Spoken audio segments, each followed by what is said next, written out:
Ladies and gentlemen, welcome to Chanel Jasmine, the best novel Chanel for romantic stories. Hai guys, selamat datang di channel Jasmine, channel terbaik untuk menyimak novel-novel romantis. Mohon dukung channel ini dengan subscribe, like dan share video-video yang ada di channel ini. Terima kasih.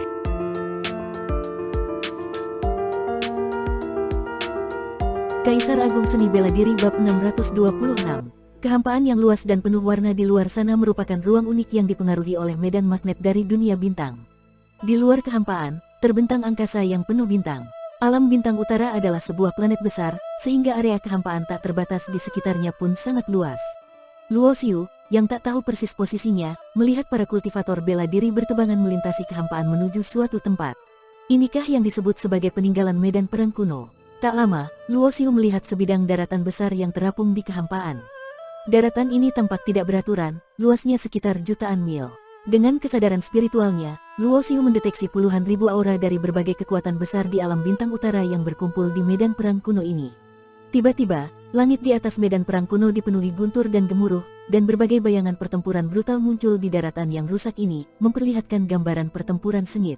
Bunuh, bunuh, bunuh. Teriakan pertempuran yang menggetarkan angkasa bergema, mengisi seluruh alam dengan energi pembunuhan yang mengerikan, membuat para kultivator dari berbagai kekuatan gemetar dalam hati. Semua itu hanyalah bayangan, seolah-olah ingatan masa lalu yang terpatri dalam waktu, diputar kembali hingga kini. Sosok-sosok yang bertarung itu tampak samar, namun setiap dari mereka memancarkan kekuatan dahsyat, kebanyakan adalah Raja Dewa. Di atas itu semua, ada sosok yang lebih kuat di awan guntur yang bertempur dengan aura yang membuat siapapun ketakutan, termasuk para tetua Raja Dewa dari berbagai kekuatan. Kaisar Dewa, aura yang agung dan mendominasi itu jauh melampaui Raja Dewa, membuat pupil mata Luo Xiu mengecil. Namun, Luo Xiu segera menyadari bahwa meski medan perang kuno ini dipenuhi energi dari para ahli kuno, tidak ada aura serangan. Gerakan mereka hanya memancarkan hukum-hukum yang membentuk pola, membuat banyak kultivator bela diri tenggelam dalam pengamatan. Tiba-tiba, Luo Xiu merasakan kehadiran hukum kehidupan dan kematian, lalu tubuhnya melesat menuju medan perang kuno. Di tengah-tengah pertempuran, pandangannya tertuju pada dua sosok samar. Keduanya tampak seperti dua pria yang tak jelas wajahnya. Satu orang menguasai hukum kehidupan, sementara yang lain menguasai hukum kematian, dan mereka terlibat dalam pertempuran hidup mati. Di medan perang yang kacau, keduanya hanyalah Raja Dewa yang tampak biasa, namun hukum yang mereka pelajari bagaikan mercusuar yang menarik Luo Xiu mendekat. Hukum kehidupan dan kematian tingkat keempat. Hati Luo Xiu bergetar. Meski kemampuannya meningkat pesat di alam bintang utara, kemajuan dalam hukum terbilang lambat. Jika ia bisa menyaksikan penggunaan hukum tingkat keempat secara langsung dan membandingkannya dengan diagram kehidupan dan kematian tingkat keempat yang dimilikinya, ia mungkin bisa mempelajari rahasia hukum kehidupan dan kematian tingkat keempat ini. Ia pun terbang lebih dekat untuk mengamati. Berhenti di situ, tempat ini sudah dikuasai oleh Sekte Vajra. Tiba-tiba terdengar suara keras, dan 5 hingga 6 sosok mendekatinya dengan cepat.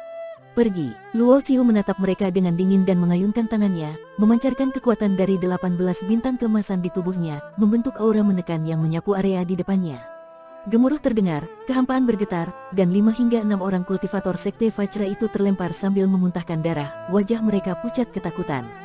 Kelima hingga 6 orang ini, semuanya adalah penguasa langit, namun mereka tidak bisa menahan langkah Luo Xiu dan hanya bisa melihatnya melintasi udara tanpa hambatan. Berani sekali kau menerobos wilayah Sekte Vajra. Tak peduli siapapun kau, hari ini akan mati di sini. Apa yang kalian tunggu? Bunuh dia. Lebih banyak kultivator dari Sekte Vajra muncul, semua mengelilingi dengan senjata di tangan dan aura pembunuhan. Namun ketika mereka melihat wajah Luo Xiu, seorang tetua Raja Dewa di antara mereka langsung berubah wajah. Sura bermuka hitam. Sekte Vajra memiliki 3 tetua Raja Dewa, dengan yang terkuat baru-baru ini tewas di tangan Sura bermuka hitam. Tetua itu menyaksikan sendiri betapa kuatnya orang ini, dan tahu bahwa ia mampu memusnahkan semua orang di Sekte Vajra dengan mudah. Tempat ini aku yang akan menguasainya, kata Luo Xiu dengan dingin. Sang tetua Raja Dewa dari Sekte Vajra tak berani membantah. Ia hanya bisa menunduk memberi hormat, lalu segera membawa murid-muridnya pergi secepat mungkin. Adegan ini disaksikan oleh banyak orang di peninggalan medan perang kuno, membuat semua orang semakin takut. Seluruh alam bintang utara telah mendengar kabar tentang Sura bermuka hitam yang telah mengguncang 4 kekuatan Raja Dewa, membuat banyak orang penasaran tentang asal-usulnya. Bagi banyak orang, ketidakhadirannya di Gunung Raja Suci mungkin karena ia menyadari kekuatan Gunung Raja Suci yang luar biasa. Hal ini menjadi kebanggaan bagi mereka yang ada di Gunung Raja Suci. Selama 10 hari berturut-turut, Luo Xiu duduk bermeditasi di peninggalan medan perang kuno. Dalam jarak ribuan meter di sekitarnya, tak ada orang yang berani mendekat. Di tengah bayangan medan perang kuno, tatapannya terus tertuju pada dua sosok yang mempelajari hukum kehidupan dan kematian, sementara mata Luo Xiu bersinar, seolah-olah sedang memahami sesuatu. Beberapa hari kemudian, cakram kehidupan dan kematian muncul di belakang kepala Luo Xiu, memancarkan gelombang hukum tingkat keempat yang membuatnya tampak seperti Raja Dewa yang mengawasi alam semesta. Itu dia, saat cakram kehidupan dan kematian muncul, semua mata di medan perang kuno tertuju padanya. Di masa lalu, Luo Xiu pernah menunjukkan kemampuan ini saat bertarung di kota Dewa Utara, kekuatan yang mampu menyerap esensi kehidupan lawan. Jadi, sura bermuka hitam ternyata adalah Luo Xiu.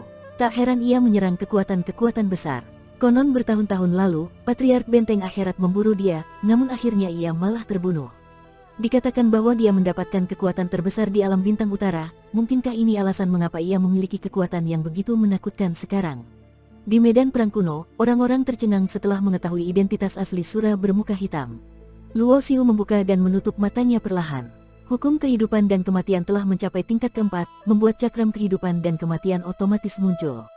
Saat ini, ia merasakan banyak niat membunuh terarah padanya, terutama dari para Raja Dewa di 5 sekte besar. Meskipun kalian tahu siapa aku, beranikah kalian melawanku? Luo Xiu berdiri, menyapu pandangannya ke sekeliling dengan penuh wibawa.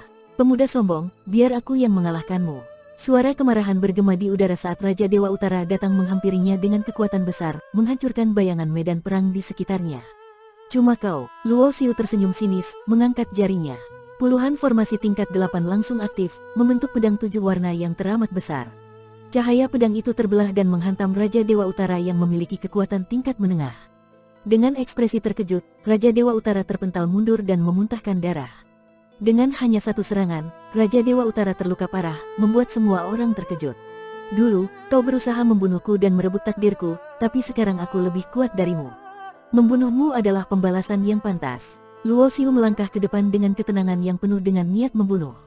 Ia kembali mengayunkan pedang. 7 warna raksasa yang seakan memotong ruang, menjadi satu-satunya kekuatan di sana. Tolong, Tuan Guru, Raja Dewa Utara, yang berada dalam ancaman kematian, berteriak meminta bantuan. Memanggil Guru, mengingatkan banyak orang akan legenda lama bahwa Gunung Raja Suci memiliki seorang leluhur yang tiada tanding, seorang Raja Dewa yang menghilang lebih dari 100.000 tahun lalu. Di luar kehampaan, tanah di alam bintang utara, khususnya Gunung Raja Suci, memancarkan cahaya yang menyilaukan. Sebuah tangan raksasa dengan kilau emas muncul, menembus kehampaan dan menangkap pedang 7 warna raksasa itu, menghancurkannya dalam sekejap. Di tengah pusaran besar di langit, muncul sosok tua yang kurus. Meskipun tampak ringkih, aura yang dipancarkannya membuat semua orang gemetar. Dialah sang raja tertinggi. Di Gunung Raja Suci, hanya yang terkuat yang mendapat gelar raja tertinggi. Sosok tua itu muncul dengan bayangan gunung emas di belakangnya, memancarkan tekanan yang membuat semua raja dewa tingkat menengah merasa tercekik. Wajah Luo Xiu tampak serius karena merasa terancam oleh lelaki tua ini. Bisa membuatku turun gunung, kematianmu akan membawa kehormatan bagimu. Mata raja tertinggi itu tertuju pada Luo Xiu. Meskipun tua dan bungkuk, auranya tetap tak tertandingi. Setiap langkah yang diambilnya membuat kehampaan beriak dan bergetar. Dimanapun raja tertinggi melangkah, tanah bergetar dan tekanan besar langsung menghantam jiwa Luo Xiu. Namun, Luo Xiu tetap tenang, hatinya yang teguh dalam jalan bela diri tidak menunjukkan sedikit pun ketakutan. Walau usiaku hampir habis dan tak bisa mencapai puncak kekuatanku di masa lalu, membunuhmu tak akan sulit. Raja tertinggi mendengus dingin dan mengangkat tangan kanannya, membuat gerakan mantra. Gunung emas di belakangnya berguncang dan berubah menjadi 10 gunung besar yang muncul di hadapannya, memancarkan tekanan mengerikan ke segala arah. Dengan satu gerakan jari dari raja tertinggi, 10 gunung emas itu bergerak maju, menghancurkan ruang saat mereka menuju ke arah Luo Xiu. Bersambung.